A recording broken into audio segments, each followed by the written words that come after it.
Olá, meu amigo e amiga. Estamos de volta com o nosso Portal do José para mais um encontro nesses tempos, no mínimo, muito sui generis aqui no nosso país. Isso porque nós estamos aí diante de vários processos que envolvem a consolidação da democracia no nosso país, a responsabilização jurídica, criminal de uma série de bandidos que comandaram o nosso país e, em meio a tudo isso, situações no plano exterior que também têm algum tipo de influência na nossa realidade. A extrema-direita ontem estava absolutamente empolvorosa. Isso porque eles fazem uma análise muito superficial de que um lunático bilionário, um ricaço, por ser dono de rede social, que ele, ao declarar uma coisa, que isso tem um impacto direto na nossa realidade constitucional, na nossa realidade jurídica, e que isso colocaria até medo no ministro Alexandre de Moraes. E nós vimos exatamente o contrário que aconteceu, porque o ministro Alexandre de Moraes, a cada vez que ele se depara com esses insanos, ele não se acovarda, não. A régua que ele trata as coisas é completamente diferente da régua desse universo paralelo, ou as réguas desse universo paralelo, ou a régua dos ricaços de fora do nosso país que acham que podem fazer o que quiser em qualquer parte do mundo. Eu vou conversar com vocês sobre uma coisa muito inusitada que está circulando hoje no Brasil, que diz respeito à tentativa de defesa do inelegível. Porque quem está rolando ribanceira abaixo se agarra em qualquer capim, sem querer aqui fazer nenhum tipo de chacota com o novo profissional que está abraçando agora a causa de Bolsonaro. A situação para ele é absolutamente indefensável. E se tem uma coisa que é muito complicada, é quando alguém defende uma posição muito vigorosa publicamente e depois é obrigado, por uma série de circunstâncias, a dizer que tudo aquilo que ele disse não é bem aquilo, né? Bom, vou conversar com vocês sobre exatamente o que eu quero dizer, mas antes de mais nada, é sempre muito importante convidar você que está chegando agora no nosso portal e ainda não é inscrito, para que, em primeiro lugar, você se inscreva aqui conosco e conheça também os nossos outros vídeos. Se você gostar, compartilhe, recomende, nunca se esqueça de dar o seu joinha, o seu comentário e, se puder, venha também para o nosso clube de membros. Gente, vou começar aqui com um vídeo de um advogado falando do futuro do inelegível, o chefe da Urcrim, dizendo coisas que nós sempre dissemos aqui. Se a raia miúda está pegando 17 anos, os articuladores, os mentores, os estimuladores, aqueles que agiram por ação e os que se comportaram por omissão, terão o mesmo destino. Vamos ver aqui o que fala o doutor Celso Vilardi. Vamos ver se dá para acompanhar aqui. Vamos lá. Fala, doutor. Se houver condenação, os condenados deverão experimentar penas superiores a 17 anos. Devemos estar no patamar de 20, entre 19, 20, 21 anos, porque é óbvio que a pena tem que ser superior àqueles que invadiram, né? Porque aqui nós estaríamos tratando dos mandantes, dos organizadores, da organização intelectual, né? Então, gente, não há dúvida, eu estou mostrando para vocês apenas um vídeo do Dr. Celso Vilardi. Mas quem é o Dr. Celso Vilardi? Advogado, experiente, criminalista, que nessa fala, simplesmente ele reproduziu aquilo que todas as pessoas do universo do direito, que são especialistas em direito criminal e que leram as peças todas, que foram disponibilizadas através da quebra de sigilo determinada pelo ministro Alexandre de Moraes, ou sigilos. E todas as pessoas que acompanharam a história recente do nosso país, o resultado seria esse. Ou seja, condenações superiores a 17 anos. Nisso nós todos concordamos. Mas quem é esse advogado que eu acabei de mostrar para vocês? É o que foi contratado pelo Bolsonaro desde ontem.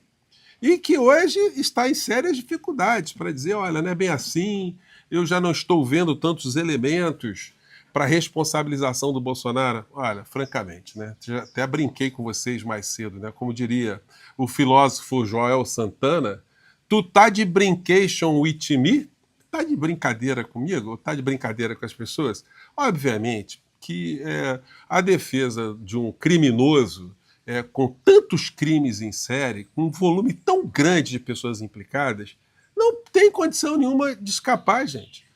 Guardadas as devidas proporções, né? Vou trazer um exemplo aqui bem complicado, né? Vocês imaginem só se o Adolfo do Bigodinho na época da Segunda Guerra, né? Eu não posso falar o nome que aqui o algoritmo dá uma bloqueada, né?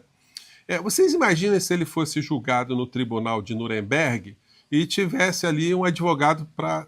Aliás, todos tiveram direito à defesa ali, né? Enfim, foi um tribunal de exceção, mas, enfim, isso é uma outra história mais técnica. Mas vocês imaginem só a tarefa de um advogado para tentar dizer que o seu Adolfo do Bigodinho não teve nada a ver com as tragédias todas que nós vimos lá. E porque, de fato, gente, não há nenhuma fotografia do Adolfo em algum campo de concentração. Não há nenhum documento dele determinando que fosse feito algum tipo de tragédia ou de catástrofe com um povo específico. Tinha uma série de mensagens, uma série de discursos. E a mesma situação se aplica ao inelegível, ou não? Gente, no direito penal brasileiro tem uma figura que é muito interessante, uma característica, porque quando o nosso código foi feito em 1940, o Código Penal, os doutrinadores, os que estavam organizando o Código Penal, quando eles foram identificar ou classificar o que era crime, conceituar o que era crime, né? O que poderia levar uma pessoa a ser incriminada, se criou uma teoria que o criminoso seria aquele responsável por ação, por algum tipo de ato objetivo que acarretasse um resultado. Só que os crimes derivados de algum tipo de omissão, como por exemplo, uma pessoa na praia, lendo o seu jornalzinho, de repente ele escuta uma criança que entrou no mar e começa a se afogar. A criança não é dele, não foi ele que levou a criança para a praia, não foi ele que botou a criança para entrar na água, e a criança se afoga. E a criança vem a morrer. O ato da morte, ou a situação da morte dessa criança, tem alguma ligação direta com o cidadão que está sentado ali na cadeira? Foi ele que causou a morte? Não. Mas a omissão dele passa a ser penalmente relevante, porque nessas situações a lei exige que você faça alguma coisa. Se você não fizer nada, você entra pelo cano. Você responde pelo mesmo crime que o responsável pela criança, se cometeu dolosamente, responderá. Então, gente, é inequívoco se o inelegível quisesse paralisar todas aquelas insanidades, gente na frente do quartel e tal. Ele tinha o comando para fazer isso. Bastava que ele falasse para as pessoas irem para casa, que a democracia teria que ser respeitada. Só que ele não fez isso. E as consequências todas são essas pessoas todas na cadeia que nós vimos aqui e que nós falávamos o tempo todo aqui que os canjicas, como no conto alienista de Machado de Assis, entrariam pelo cano e o covarde fugiria do nosso país. Gente, parecia profecia, tudo se confirmou. Mas isso não é profecia, nem adivinhação, nem cartomância, não. Quando a gente conhece, né, a gente entende minimamente o sistema jurídico e conhece alguns personagens e o caráter, ou falta de caráter de alguns criminosos, fica mais tranquilo a gente adivinhar. E agora os advogados de Bolsonaro, muito mais preocupados em fazer uma defesa técnica, que vai ser impossível, não tem como. Eles devem estar muito mais preocupados numa salvaguarda que a gente tem falado aqui o tempo todo, né? Em levar o Bolsonaro para uma embaixada, botar o Bolsonaro para fora do nosso país, porque tecnicamente, gente, não tem como, são muitos crimes. E a raia miúda já está presa, não tem como a Procuradoria-Geral da República, que já mandou para condenações pesadas mais de 300 criminosos, agora fazer um relatório em relação aos mandantes, os artífices, os intelectuais dessa história toda e dizer não, eles não tiveram nada a ver com isso, eles estão fora do nosso país. Olha, não vai colar, né, gente? Então estou tentando traduzir aqui algumas coisas do direito penal, assim, num vocabulário mais direto, mas são coisas que têm aspectos técnicos que não vão fugir disso tudo que eu estou conversando com vocês. Num dia que essa gente do Mundo Cão está comemorando lá a declaração do Mark Zuckerberg. Gente, olha só, tem uma diferença muito grande entre o Elon Musk e o Zuckerberg. O Elon Musk ele tem o Twitter, mas como um brinquedinho dele, porque é um cara que tem muito mais dinheiro e poder nas empresas que geraram muito mais recursos para ele. E mais, né?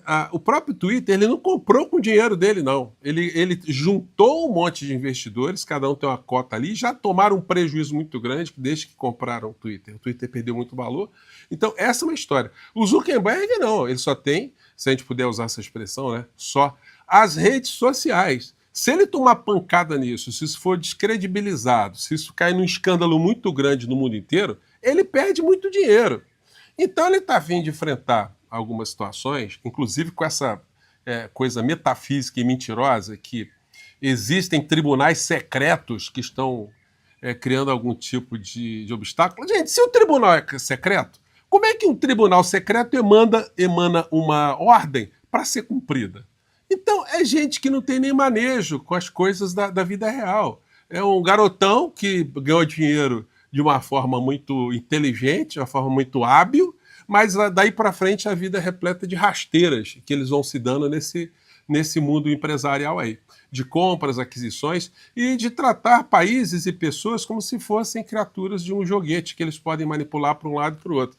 Então, essa gente do bolsonarismo que estava muito eufórica ontem, hoje eu acho que eles já começaram a ver que as fichas estão caindo lentamente. Num dia em que eles estão achando também que, em função da cerimônia de ontem, que marcou ali os 2 anos da tentativa de golpe, ou do golpe que eles queriam fazer contra a nossa democracia, o fato de não ter havido ali uma cerimônia com multidões, eles acham que isso tem algum peso no final da história. É claro que isso tem um peso na movimentação política das forças progressistas, mas achar que a falta de multidões ali tem algum impacto em condenações desses criminosos todos, aí, gente, vai a diferença gigantesca e abissal. Moral da história: o ministro Alexandre de Moraes está cada vez mais forte, ele sabe que o lado racional, não só aqui no nosso país, mas no mundo inteiro, porque o que ele está fazendo está chamando a atenção dos progressistas, da racionalidade no mundo inteiro, ele sabe que ele está muito bem respaldado. E está convicto porque ele está com a verdade, está com a Constituição, está com a lei brasileira, e aí ele sabe que, tendo às mãos tudo isso, ele tem, do outro lado, uma série de bandidos, vigaristas, criminosos e covardes. Então, nesse jogo aí, é muito difícil a gente fazer adivinhações lá para frente, o que poderá acontecer. Os advogados do inelegível também já estão fazendo as suas adivinhações. Só que eles sabem que essas adivinhações eles não podem falar para as pessoas. Mas eles já sabem, né? Que no final dessa adivinhação tem muita grade pela frente, né? Ou por trás, né? Gente, eu fico por aqui mais uma vez. Um grande abraço, até o nosso próximo encontro.